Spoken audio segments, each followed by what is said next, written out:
लाडकी बहीण योजनेत सरकारने 2 महत्त्वाचे बदल केले। वयाची मर्यादा वाढवण्यात आली आहे। आता 65 वर्षापर्यंत महिलांना लाडकी बहीण योजनेचा लाभ घेता येणार आहे। याआधी 21 वर्ष पूर्ण झालेल्या आणि 60 वर्षांपर्यंत वय असणाऱ्या महिलांनाच या योजनेचा फायदा घेता येत होता। दुसरा महत्त्वाचा बदल म्हणजे शेतजमिनीची अटही रद्द करण्यात आली। 5 एकरपेक्षा जास्त शेतजमीन असणाऱ्यांना योजनेचा लाभ घेता येणार नव्हता, मात्र ही अट शिथिल करण्यात आली आहे। मुख्यमंत्री माझी लाडकी बहीण योजनेचा GRA आपण काढला। त्याच्यात आम्ही विजयराव एक आणखी दुरुस्ती केली। 60 ऐवजी आम्ही 65 केलं, 65 वर्ष। आणि जमिनीची अट जी आहे ती पण काढून टाकली। आणि त्यामुळे त्याच्यामध्ये काही लोक म्हणाले, अरे बहिणींचं, लाडक्या बहिणींचं, लाडक्या भावांचं काय, असं काही लोक म्हणाले। ज्यांना सख्खे भाऊ नाही समजले त्यांचं कसं काय व्हायचं?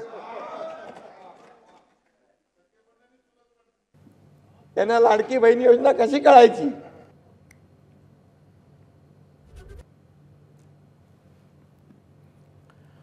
तर अनेक अटी शिथिल करण्यात आलेल्या आहेत। या योजनेकरता वयाची मर्यादा 65 वर्षांपर्यंत वाढवण्यात आली आहे। 5 एकर शेतीची अटही वगळण्यात आली आहे। परराज्यातल्या महिलेचा महाराष्ट्रात विवाह झाल्यास पतीचा जन्माचा किंवा शाळा सोडल्याचा दाखला हा अनिवार्य असेल। 2.5 लाखांचा उत्पन्न दाखला नसेल तर पिवळं केशरी रेशन कार्ड हे अनिवार्य असेल। पात्र कुटुंबातील अविवाहित महिलांना योजनेचा लाभ मिळणार आहे।